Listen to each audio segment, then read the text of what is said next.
എല്ലാവർക്കും നമസ്കാരം. കഴിഞ്ഞ ദിവസം ഇന്ത്യൻ സ്റ്റോക്ക് മാർക്കറ്റിൽ കണ്ട ആ വലിയ ഇടിവ് ഒരുപാട് പേരെ ആശങ്കപ്പെടുത്തിയിട്ടുണ്ട് അല്ലേ? എന്താണ് പെട്ടെന്നിങ്ങനെ സംഭവിക്കാൻ കാരണം? നമുക്കതൊന്ന് വിശദമായിട്ട് നോക്കാം. അതായത് മാർക്കറ്റ് തുറന്നതും ഒറ്റയടിക്ക് 600 പോയിന്റിന്റെ ഇടിവ്. ശരിക്കും പറഞ്ഞാൽ ഇൻവെസ്റ്റേഴ്സിനൊക്കെ ഒരു ഷോക്കായിരുന്നു അത്. എന്താ സംഭവിക്കുന്നതെന്ന് ആർക്കും ഒരു എത്തും പിടിയും കിട്ടാത്തൊരവസ്ഥ. അപ്പോ ശരിക്കും എന്താണ് അവിടെ സംഭവിച്ചത്? ആ ഒരു ചോദ്യത്തിന്റെ ഉത്തരമാണ് നമ്മൾ ഇന്ന് അന്വേഷിക്കാൻ പോകുന്നത്. ഈ വലിയ ഇടിവിന് പിന്നിലെ യഥാർത്ഥ കാരണം എന്താണെന്നറിയോ? അത് ഓയിൽ ഷോക്ക് എന്ന് പറയുന്നൊരു സംഭവമാണ്. പേര് കേട്ട് പേടിക്കണ്ട, ഇതെന്താണെന്ന് ഞാൻ സിമ്പിളായിട്ട് പറഞ്ഞുതരാം.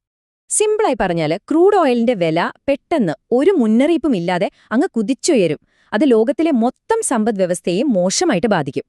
ഇതിനെയാണ് നമ്മൾ ഓയിൽ ഷോക്ക് എന്ന് വിളിക്കുന്നത്. പിന്നെ ഇതൊന്നും ആദ്യമായിട്ടല്ല സംഭവിക്കുന്നത് കേട്ടോ, പണ്ടും പലതവണ ഇങ്ങനെ ഉണ്ടായിട്ടുണ്ട്. അപ്പോ ഇപ്പോഴത്തെ ഈ ഷോക്കിന്റെ കാരണം എന്താണെന്ന് നോക്കൂ. വെറും 10 ദിവസം കൊണ്ട് ക്രൂഡ് ഓയിലിന്റെ വില എന്തായി?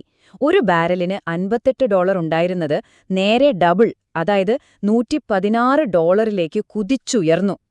ആലോചിച്ചു നോക്കൂ, ആ ഒരു വേഗത, ആ ഒരു വർധനവ്, അത് മാർക്കറ്റിനെ ശരിക്കും ഞെട്ടിച്ചു കളഞ്ഞു. അതെ, വില നേരെ ഇരട്ടിയായി.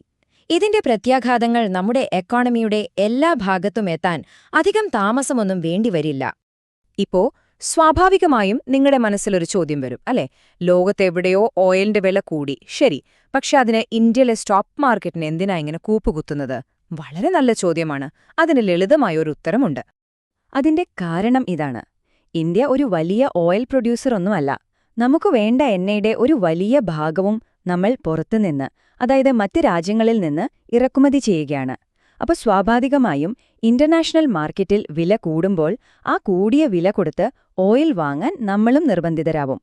ഈ എണ്ണവില വർധനവുണ്ടല്ലോ, അത് നമ്മുടെ ഇക്കോണമിയിൽ ഒരു ഡോമിനോ ഇഫക്റ്റ് പോലെയാണ് പ്രവർത്തിക്കുക. ഒരെണ്ണം വീഴുമ്പോൾ പിന്നാലെ ഓരോന്നായി വീഴില്ലേ, അതുപോലെ.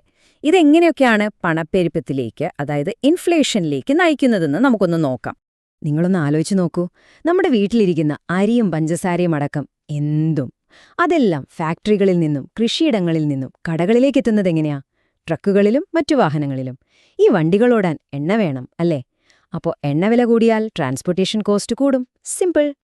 അപ്പോ ഈ ചെയിൻ റിയാക്ഷൻ എങ്ങനെയാണെന്ന് നോക്കാം. ഒന്നാമത്, ഓയിൽ വില കുതിച്ചുയരുന്നു. അതോടെ ട്രാൻസ്പോർട്ടേഷൻ ചെലവടക്കം എല്ലാം കൂടും. രണ്ടാമത്, സാധനങ്ങളുടെ വില കൂടുമ്പോൾ സ്വാഭാവികമായി രാജ്യത്ത് പണപ്പെരുപ്പം ഉണ്ടാവും. മൂന്നാമത്തെ സ്റ്റെപ്പ് എന്താ? ഈ പണപ്പെരുപ്പം കൺട്രോൾ ചെയ്യാൻ നമ്മുടെ റിസർവ് ബാങ്ക്, അതായത് RBI, പലിശ നിരക്കുകൾ ഉയർത്താൻ നിർബന്ധിതരാവും. നാലാമതായി, ഈ പലിശ നിരക്ക് കൂടുന്നത് നേരെ ചെന്നു കൊള്ളുന്നത് നമ്മുടെ ബാങ്കിംഗ് സെക്ടറിനാണ്. അവര് വലിയ പ്രഷറിലാവും. അപ്പൊ അടുത്ത ചോദ്യം, എന്തിനാണ് ബാങ്കുകൾക്ക് ഇത്ര വലിയൊരു തിരിച്ചടി കിട്ടുന്നത്? പലിശ നിരക്ക് കൂടുന്നത് അവരെ എങ്ങനെയാണ് ഇത്ര മോശമായി ബാധിക്കുന്നത്? അതിന് പല കാരണങ്ങളുണ്ട്. ഒന്ന്, പലിശ കൂടുമ്പോൾ പുതിയ ലോൺ എടുക്കാൻ ആൾക്കാർക്ക് മടിയാവും. രണ്ടാമത്, ഓൾറെഡി ലോൺ എടുത്തവർക്ക് EMI അടയ്ക്കുന്നത് വലിയ ഭാരമാവും. ചിലപ്പോൾ തിരിച്ചടവും മുടങ്ങാം. മൂന്നാമതായി, ഓയിൽ വില കൂടുന്നത് കാരണം പ്രതിസന്ധിയിലാവുന്ന ബിസിനസ്സുകൾക്ക് അവരുടെ ലോൺ തിരിച്ചടയ്ക്കാൻ പറ്റാതെ വരും. ഇതെല്ലാം എങ്ങോട്ടാ നയിക്കുന്നത്? ബാങ്കുകളുടെ കിട്ടാക്കടം, അതായത് NPA കൂടുമെന്ന പേടിയിലേക്ക്. ഈ പേടിയാണ് ബാങ്കിംഗ് സ്റ്റോക്കുകളെ താഴേക്ക് വലിച്ചത്. പക്ഷേ ഈ കഥ ഇവിടെ തീരുന്നില്ല. ഇതിന് സാമ്പത്തികമായ ഒരു വശം മാത്രമല്ല ഉള്ളത്. ഇതിന്റെ പിന്നിലൊരു ഗ്ലോബൽ പൊളിറ്റിക്സ്, ഒരു ജിയോ പൊളിറ്റിക്സ് കൂടിയുണ്ട്. നമുക്ക് അതിലേക്കൊന്ന് നോക്കാം.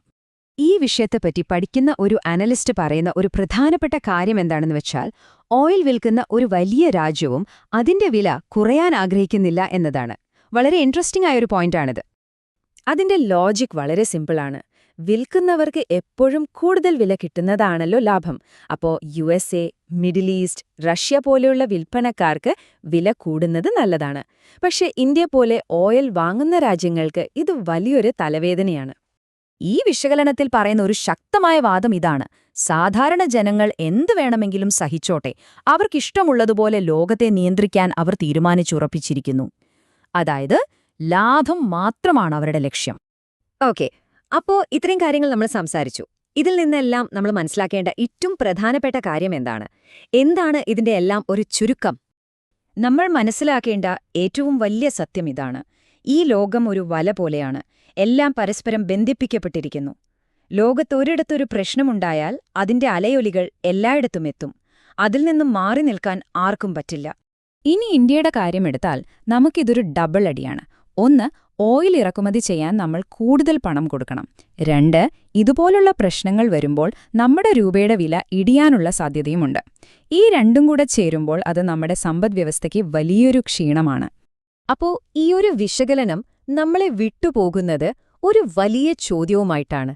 ഇത്രയധികം കെട്ടുപിണഞ്ഞു കിടക്കുന്ന ഈ ഗ്ലോബൽ മാർക്കറ്റില് ഏതെങ്കിലും ഒരു രാജ്യത്തിന് ശരിക്കും ഒറ്റയ്ക്ക് നിൽക്കാൻ പറ്റുമോ? ഒന്ന് ആലോചിച്ചു നോക്കൂ. അടുത്തൊരു വിഷയവുമായി വീണ്ടും കാണാം.